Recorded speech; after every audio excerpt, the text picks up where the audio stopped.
What's up, everybody? Welcome back to Team Fish Knuckles, the YouTube channel. So over the past weekend was NEIC. I had so much fun meeting everybody, talk to people, meeting old friends and new friends. So much fun. I always see people saying they support the content, they love the channel, all that kind of fun stuff. So it was amazing to see everybody. Thank you to everybody who came up to me, talked to me, and stuff like that. It really did make my weekend. But today, what we're going to do, not only talk about NEIC, about how my tournament went, but we're going to talk about my whole 2022 to 2023 season because we did play a full season. We went to a lot of regionals, as you see here. We went to Baltimore, Toronto, Knoxville, Charlotte, and NEIC, of course. Talk about those, kind of just a recap of my season and how, unfortunately, it did not go very well as to plan, as you can see. So yeah, it was just kind of an unfortunate year. Only had one day two out of 5 big tournaments. We did end up winning a cup. We got second place at the challenge. And then went to only one other cup that I remember, and we didn't go to any more of the challenges. And the other cup we didn't place. We didn't do very well at that one, but we won a cup, got second at a challenge, got day 2 at one event, and made top 256 at one event. So we're going to run down this tournament, run all of these different tournaments, and then we're actually going to look at the opponents that I lost to, if they have a limited page, just see how they're doing, what the kind of records they've had before, because it is kind of interesting to point that out. Who did you play against? Who did you lose to? All that kind of fun stuff. And like I said, we're gonna run through these pretty quickly. Like I said, we went to Baltimore, Toronto, Knoxville, Charlotte, in North America International Championship. So we started off in Baltimore playing just regular old Mew, and on Limitless on PokeStats.live you can actually see I put the list on here of what I played. So we just played a Mew version, the good old the Pokestop version. This was before the Path to Defeat version. This was the early version that was really seen out of Worlds coming into the day 2 event. So we kind of just played one of those lists. And as you see here, we started off the year playing against Adler, a fantastic player. When I sat down, I was like, yo, I'm playing against Adler. And for those who don't know, let's just scroll this over. And this is Adler's kind of tournament report and what he's all done throughout the year. So you kind of see, you kind of break down everybody and stuff. So you see Adler did get 28th at Peoria, 11th at Baltimore. So even though we lost to Adler, went on to get 11th place. So not too bad there. And you can see they are a fantastic player, has made multiple day 2s, and has, at least one top 8 that we know of. There might be more. I'm not sure how far down this goes, and then where it has, as long as Adler is placed. But still, when I sat down, I was like, Adler, I was like, oh, okay. And I know for sure in this matchup, I did misplay in game 1. I don't remember exactly what happened, and then I lost the second one. So we got 2, unfortunately. And then in round 2, we played against an Italian Charizard deck. Now, this one's a very hard matchup for this Mew deck, especially because we're not playing Path to the Peak. We are playing the Pokestops version. If this was the new inclusion, I think we might have been a little bit favored, of course. But even then, Italian Charizard did end up winning that tournament. So that's cool. Edward, playing Italian Charizard, just beat me real quick 2-0. I'm pretty sure it was 2-0. And then we play against Braden in round number 6. Now, as you can see, they did go 9-3-3 with the Vikavolt Moltres deck. And we can pull Braden's tournament history right here, and we can see that they did get 42nd at Baltimore, and then go to Peoria and made it 79th. A little bit earlier in the year. Yeah. Oh, not Pikachu. It was Arceus flying Pikachu later that year, September, October. So let's go get 79th. So 42nd, 79th. Pretty good. Congratulations. Like I said, they played their this is Reiku Moltres, but I'm pretty sure it was Vikavolt. Let's see if we can see the list real quick. And yeah. Okay, they only played one Vikavolt. I was like 99% sure, but the Glare Moltres V got me. That was like, whew, that's what really got me there. Because remember, we don't play any Path to Peak. And then we did tie a Dialga player, so we ended up going 5-3-1. And the worst part about Baltimore, so this kickoff season, like I said, play against Adler, fantastic player, and I was like, okay, we're already in hard mode this season, so that's cool. And then we played against Ottawa, so I was like, okay, thanks Pokemon, what a great matchup. So that's pretty cool. and then we lose like a pretty bad matchup, and then tie Dialga, which just comes down to like, can they get the turn 2 attack off? And they did in one game, and then obviously game 3 did not finish. So that was unfortunate. And what's worse, we got 270th. So we did bubble. Top 256 only gets points at regionals in this as many players we had here. So we started the year off playing against, a really good player, Braden, good player, really good player as well. And then we would, lose those two, hit 2 bad matchups, which is Pokemon. I get that. We started the year off with 270. The 70th is like, wow. Okay, this is how it's going to go. So in Toronto, December, so September, October, November, so 3 months later, pretty much, we go to Toronto, first time out of the country, and we're playing the Meloetta Mew version. I thought it was really good. At the time, Lugia was everywhere, and I was like, okay, we're going to get some donks turn 1 with Meloetta. This is a list I pretty much worked on, trying to beat these lists. Lost Vacuum is in there for the Lost Box matchup and stuff like that. So, I worked really hard on this list, and we would end up going 5-3-1 as well. This time getting 238, but we look at our matchups. Playing against Brandon round 1, playing against a Lugia deck. And I thought Lugia was a really good matchup. As you can see later on, we do beat it multiple times. I try my best to refill lists, but I can't remember everything, unfortunately. But when we're looking at Lugia Archeops, we'll pull up Braden's Limitless page real quick. You can see that Braden went to a lot of regionals, did fantastic.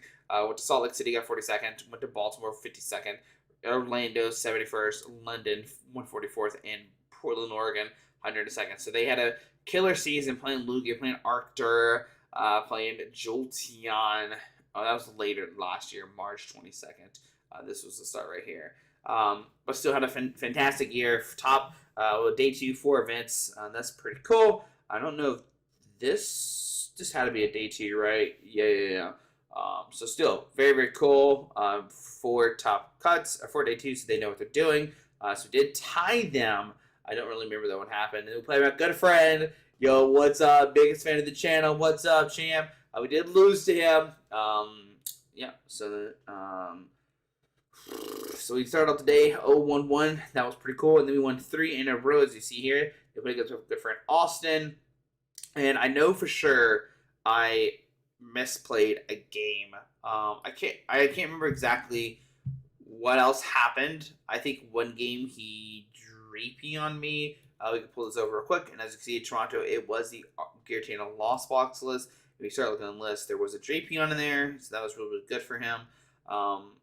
And yeah, I remember I dropped something. I dropped like a Mew V, and I was like, oh no, now he could take a knockout with Snorlax. I'm pretty sure what it was. Because I had the Thumping Snore for 180. If I didn't drop that, I don't think he had an answer to knock out a Mew V.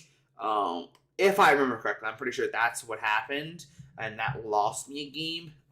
And I think that was game 3 as well too. I think we were already 1-1, so I threw that game. Unfortunately, so I would lose that one. So tie, loss here. Then we get to Michael. I'm not sure I'm saying Michael's last name, but when you look at the limits page, they did fantastic this year. Well, got 39th at Baltimore, 56th at Salt Lake City, 39th in Toronto, and Arlington they did get 4th and 14th. Now, this is actually a kind of difficult matchup. I think I did get O2'd. As you see, it is the Comfy Charizard deck, and we try to play the Lost Cities to counter that, to knock out the Charizard, stuff like that. Let's look at their list. As we look at their list, you can see they are playing the Charizard and Drapion. So very, very hard matchup because they have the Drapion in there, and then they have Charizard in there. They do a lot of damage. Stabilize for late game, and Snorlax can just do 108 damage. So it was an unfortunate matchup. It's crazy that Lost Box is only $40. You can just build a competitive deck. But yeah, so we'd lose that one, unfortunately, and then we'd beat Lugia. So unfortunately, going 5-3-1 again. So back-to-back regions going 5-3-1. This time getting 238. So we did get 30 points or something like that. I think that's what it was. And then in Knoxville, the week before, there was a tournament, and there was a colorless control variant Lugia. and I would end up testing that a lot. I don't remember what we all cut. I know it has to do something with the Lugia V-Star. I don't know what I cut in place of that. But this list was so much fun. This is probably my favorite deck of this season.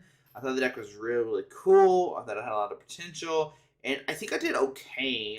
We just had some unfortunate luck, if I remember correctly. So it's all, it's all about luck and how you draw and how you play. So let's look at this. We're playing against John Hurley, which I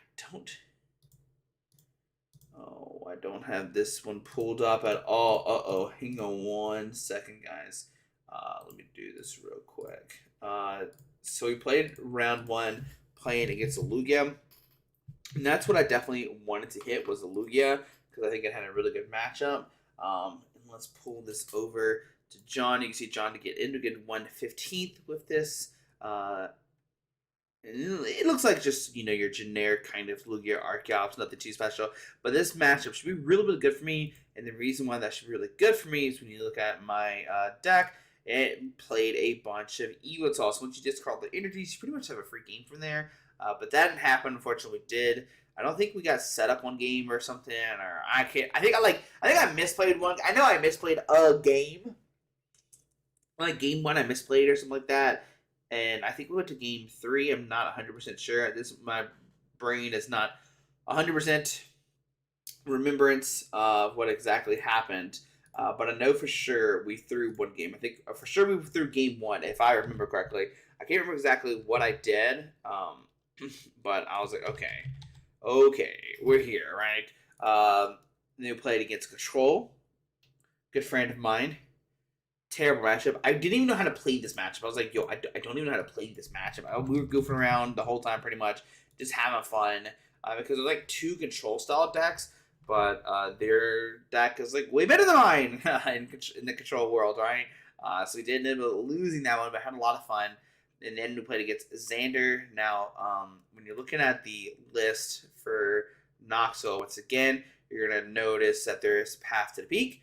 And there's Evital, and there's Wo-Chien, and all this kind of good stuff, right? And I know game 1, I drew very terrible, and Xander would win very quickly. In game 2, I would win, because once again, we have those outs. We have the way to discard the energies with the Evital, and then also we do have our own Drapion as well, which is really good to help pick up those knockouts, right? So we'd win in game 2, and then in game 3, if I remember correctly, if Xander's watching this, he can probably agree or disagree. I'm pretty sure I went to Path to the Peak into Wo-Chien, and then they unfortunately had the stadium out or lost vacuum. We can pull up Xander's list here real quick. You can see Xander did fantastic with Mew all year. And we can look at the Knoxville one with their list, and yeah, you can see that they did play. They played the Lost City, they played the Collapsed Stadium. And they also, did they play, and 2 lost vacuums. So they had 2, 4, 5 outs to bump the Path to the Peak with this list. So I'm pretty sure they just had it. So fortunately would lose that one because of that. And then after that we would drop. I didn't feel like playing anymore at 4-3. I mean, I guess we could have won, the next one, gone 5-3, took the ID and crossed my fingers. We made top 256 again for additional, 30 points, if that mattered. I don't know. But yeah, so that's pretty bad, but still had a lot of fun for sure. So had bad luck against John / through game 1, if I remember correctly. Control really bad, and Xander was a Wo-Chien into Path to Peak, and Xander drew out of it. So that's just how Pokemon works, though. So in Charlotte Regionals, we played good old Arctur. This was the Zach Lesage list that was running around, and you can see round 1 we had it against Diane Shemansky, Chris and Alex Shemansky's mom. She got her invite this year. Congratulations, that is fantastic. We'll pull up Diane here real quick, and we can see got 145th at Orlando, 86 at Charlotte, and then I think they did some other tournaments as well. been playing for a long time, but we played against Art Mirror, and she actually not showed me, but she beat me. And when she beat me, I learned actually how to play the mirror, which is really good. To play against Vikavolt, and that one seemed pretty easy, but I think that definitely is on their favor than ours. We played against Arctur. I think we just knew how to play the mirror better, if I remember correctly. And then we played against Trevor Bales, Bales. I don't know how to say the last name. I apologize. Playing Arceus Charizard. Now, if you're curious what Charizard we're talking about, we actually talk about the Charizard V Star or Charizard V Max. And what's bad about this matchup is that thing does 300 damage with the Choice Belt does 330, which knocks out a Duraludon. So basically, it was like Arceus versus a V Star, V Max, whatever, and theirs is way better than mine because Duraludon does not do huge numbers like their Charizard. So congratulations, they did beat me because that was a quick 2-0, but had a lot of fun in the game. They played against Arctura once again. I think we need to play the mirror a little better. They played against Mew, even though they can use Mew VMAX, I was not enough. I think we do play. Do we play potions in this list? Let's see. Yep, they play the hyper potions, which are really, really good. You can heal the damage off the Mew and stuff like that, so that's really cute. And then we played against Lugia Archeops. Duraludon is the answer. Pedro Hernandez. I trying to remember exactly. Oh, they played like Path to the Peak and stuff. So that was a very weird match, but also took like a long time. Like game 1 and game 2 took a very long time. They are playing 6 basic Pokemon, so it's very hard to do that. And they're not going to one shot you, and you have the potions and stuff, but it's a lot to deal with for sure. So that was an unfortunate game there, and also the Regigigas tech hits like a truck. So in this matchup, you actually want to attack a Duraludon V. That's your best attacker, not the Duraludon V Max. Unless they don't play Path to Peak for some reason, then you definitely would want to do that. And you look at Pedro's history, you can see Pedro they played like Reggie's and Mew, and then we look at this was in they didn't make day 2, so we can't see their list. But we look at Orlando, and you can see that they are playing Path to Peak version. I imagine it probably stayed very similar. And then we play against a good friend, Travis Beckwith, unfortunately. And Duraludon. And then in day 2, we play against we actually made day 2, which is great. So 6-2-1, fantastic, super pumped up. Put against a Lost Fox Goodra, beat that one, and then because Duraludon just through Goodra. Then we played against the Mew Aerodactyl. I don't remember much about this game. Just remember that Mew can hit through that, and I don't think Aerodactyl makes too much of a difference in this matchup. But we can look at Alexander's list, and we can see got Mew Jitisek. So they are a very good fluent player in Mew. They know what they're doing. And when you look at the list, it is the Aerodactyl version, like I said. So, just very consistent Mew deck with an Aerodactyl in there for the Lugia matchup, which was kind of hyped at the time.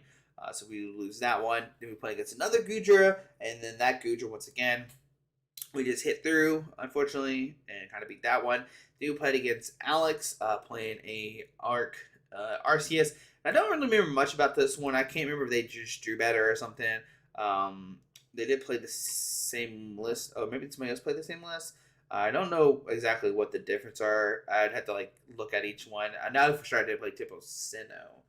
So that's one difference there.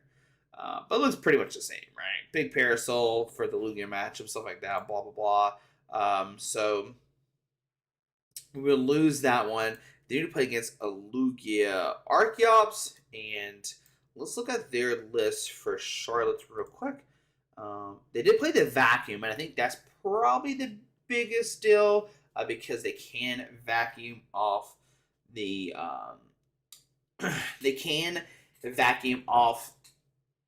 Parasol, and so the Eversols can actually attack.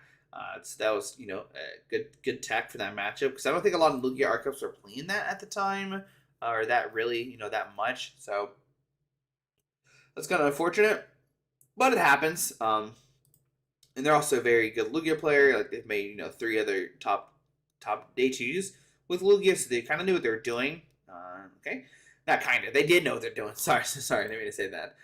They knew what they're doing. So Dom, fantastic. And then we put against a Wheezing, or Eternatus Wheezing, which, I mean, it just seemed like a good matchup. Like, Duraludon was in there just swinging. We were knocking out the Eternatus before they could do anything with him. And I think they did dead draw a little bit too. But yeah, that was my day 2 appearance. And that would be the last regionals I played was in March. So between March and June, we didn't play any more regionals. They're either too far away or at that point, I didn't think I could make more invite anymore unless I drew really hot. Because I knew for sure I was going to go to 4 regionals. And I was like, okay, if I go to 4 regionals and get 300 points, I'd go to more. Whatever. But we only made day 2 at this one in Charlotte. And then in North America, we are playing a Lugia deck. I was tested a lot. This is the Lugia list I played. It was the Urshifu VMAX build. I thought it was still really good. I expected a bunch of Duraludons, and Urshifu VMAX can get through that. I like the 4 gift energy because I expected a bunch of Ionos and stuff. I didn't like Jet energy in the list. I thought it was kind of weird. Thornton is one of my favorite cards. I like kind of techie cards on my list. And Thornton was so good. I mean, there's multiple times I Thornton out. Like the Trinitar back out, or I Thorntoned out Urshifu into Urshifu VMAX or something, right? Which is really cool. And there's a lot of tricky things you can do with Thornton. So yeah, and you look at NEIC and Pokemon, decided, hey, let's put you in a hard mode. Zora's come over here to talk. What you doing? Thank you. So Rambo plays Christian Fontenot, and I sat down and I looked at Perry and I was like, oh, playing this Christian. All right, round 1, let's go. And look at Christian's list. You can see all throughout the year they did fantastic, right? We start in, I guess, Arlington. 7th Regigigas, Orlando 72nd, Knoxville. Ooh, back-to-back 70 seconds. Charlotte 100th, Fort Wayne 109th, EUIC 110th with Lugia, Milwaukee 17th with Arceus. So, Christian knows what he's doing. Really great player. We had a lot of fun talking. I think we did go to Game 3. I don't remember much about Game 3. Game 1 definitely came down to if I could find my urns, I could have won. I even had to show the Thornton playoff because I got Thornton the active into Urshifu to evolve into VMAX. And if we hit the urn, we could at least start powering up our guy and stuff, but we just didn't have anything at the end. Game 2, I think he just dead drew. I don't remember much about Game 3, unfortunately. And then round 2, we playing against Grant Shin, and I'm like, Pokemon, yo, calm down, Pokemon. And so you look at Christian's, limitless page, and 2nd at Hartford, 25th at Orlando, 13th at Fort Wayne, 25th at Charlotte, 6th at Knoxville, 8th at OCIC, 119th at Orlando, 3rd at San Diego, 17th at Arlington, Toronto, and the list keeps going on for the 2020. Look at all these. Whew, man. So I sat down and I was like, yo, stop, Pokemon. Stop. What is happening? So, playing against Grant Shane. We actually did go to a Game 3. I don't know what my brain is mush. And when I was talking to Grant, I was like, I don't think I made it in this place. I think it was just maybe who draws hotter. But we did go to Game 3, which made me feel good. But outside that, I can't really remember too much. But I just know it came down to really, really close. I think in both these games, I had one prize card left, or very, very close to having the win, but it just went the other way. Started the day 0-2, and I was like, yo, Pokemon, stop. Then round 3, I had a fantastic time against Albert playing Arceus Guillotine, and we joked around the whole time. And round 4, we played against Greg, playing in Lugia Archeops. So another mirror match. So we've already played 2 at this point. Okay, calm down. It says Lugia Archeops, but it's supposed to be Lugia Single Strike. I think this one's more like the colors build. And it's not up just yet, but here's Greg's stuff. Well, I guess this one wouldn't be up because of the node date 2. But anyways, you can see Priori, they played a Blissey deck, Charizard. Then these other regionals, you can see it does keep going down. You can see they have played a bunch of tournaments, so well-experienced player as well too. So I was like, great. All right, we're great. We're gravy. So this one goes to game 3. I think game 2 I might have threw. So I won game 1, and in game 2 he's up, right? He gets the Archeops set up and stuff like that. And I think I go after the KO on the Archeops to like try to make it where he can't settle like Tyranitar's in one turn and stuff like that. Maybe in the end I should have just like took a 2-price knockout. I can't remember why I did that. I don't know if that was my only option because like Lugia couldn't take a knockout on anybody, because these matchups are kind of weird because you have to attach like 4 energies onto Lugia to do 220 to take a knockout. But sorry. No, I don't know. I know for sure I bossed up the Archeops. And if at any point I could have knocked out the other Archeops, I definitely would have won the game. But that didn't happen. So I would lose game 2. I think they even like started Stonejourner. They started Stonejourner one game, and I think it was game 2. And they were able to like manually power up and put 3 energies or whatever on the Stonejourner and bossed up the Luminion for a knockout for an easy 2-prize. And I think that was another big thing too, another big swing in that game 2. And then game 3, we just didn't have enough time.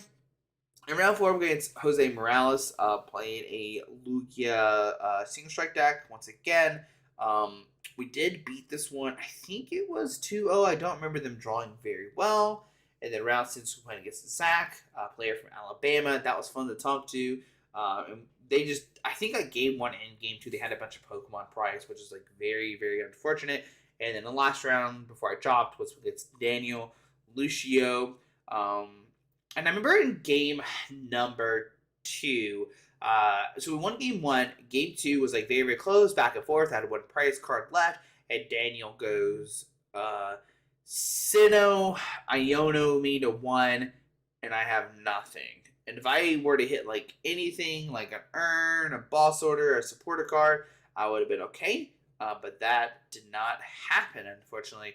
And they would give him the time to get back to get in the game. I don't know if it was like back to back, because we did have, if I remember correctly, we did have I want to say that we had Urshifu in the active spot, and that's what, no, Urshifu in the active spot was against Greg, and they bossed it up game 3 to help them win the game, if I remember correctly. Yeah, I don't remember this one very well, what happened. I don't know if I had like the wrong Pokemon in the active spot, or maybe they took a knockout, and then I couldn't find anything. Maybe I couldn't find the urns or something. I needed something to get like more ways to get cards in my hand, and I could have won. Then game 3, I was actually going to eventually lose the game because I was out of energies, and we went to time, and I just gave them the win. I was like, okay, I'm just going to give them the win and go drop instead of going 3-2-2. And plus, like I said, at that point, I knew I couldn't make day 2, and the only way I could get invited this time is like get a top 16. So we just dropped from there. I didn't want to play 2 more rounds of Pokemon, and I was already kind of upset. But yeah, that is my adventures this year. Like I said, Grant hitting Christian, then Grant, and I was like, yo, stop. Greg also has their invite, if I remember correctly. So that was like, yo, stop. What are we doing? Start of the year hitting Adler, and then end of the year hitting Christian Grant. Like, we just played so many good players this year, and it made my Pokemon tournaments very, very fun and hard. But I mean, it's part of it. It's Pokemon, right? I am going to say that I am disappointed in myself because I went to like 5 different regionals, only day 2, one of them. It makes me feel, I don't know, I'm not gonna lie, it makes me feel pretty bad because we tried so hard. I played a lot of games. It just kind of stinks. Instead, supposed to start the year off at 531 and then 270. You're like, man, not even top 256. Like, really? So it's just kind of unfortunate. I mean, maybe Knoxville we should have played it out, but even then, like, what, you get 30 points or something? So I would have been sitting at 162, so in the end, I wouldn't really have done anything. So it's just, I don't know, it's just kind of frustrating. I would say it is kind of interesting after playing all these regionals. My favorite comments I got throughout all these tournaments is like, well, first of all, people will come up to me and say they love the content. I love that. But the funniest, I guess not my favorite, my funniest comments I got from people were like, "Hey, do you still make? Hey, man, I used to watch you all the time, man. You making videos anymore?" I said, "Man, I make, I try to make, videos 5 days a week. I'm trying to grind out videos, but that was pretty funny. And oh man, it's cool to see you playing again." And I'm like, that's kind of confusing because I feel like I'm still playing a lot. I don't know. Maybe I'm missing something. I don't know. I try to play Pokemon as much as I can, but it's funny to always see the two statements like man, I used to watch on time, man. You don't make videos anymore. I'm like, nope, I make videos all the time. Or you don't play Pokemon anymore. I said, nope, I still trying to play Pokemon. So went hard this year. We'll see if I go hard on the grind this next year. I'm still trying to decide. I don't know. I don't know if I'm gonna try again. I don't know. This year is kind of just like frustrating, and then I don't know. There's a lot I could talk about, but it's just not good. I don't know. It's a lot. It's a lot. It's a lot. There's a lot of things that have changed in Pokemon for the good or better. I'm not sure. I don't know. It's just it's very unfortunate, but it's whatever. It's fun. It's fine. It's fine. It's fine. We'll see if I decide to go hard this year or not. I mean, the cool thing is we have a Cups and Challenges, so I could just grind a Cups and Challenges and just try to get the invite that way. But there's a lot of disappointing things with missing friends and certain friends don't play anymore, and miss that. So I don't know. But anyways, that's my run. Like I said, at least we went 5-3-1, 5-3-1, 9-5-1, and 3-3-1 is probably the worst. Outside of that, I think we tried hard. I tried really hard. I'm gonna be honest. I tried really hard this year. I tried so hard, just testing and building decks and thinking what's the best play and stuff like that. So, I don't know. We'll see. We'll see what we do. We'll see. I don't know what we're doing. Anyways, I'm gonna go. We'll see you tomorrow. I don't know. I don't know what I'm doing anymore. So, we'll see. It's just a lot right now. Alrighty, guys. Bye.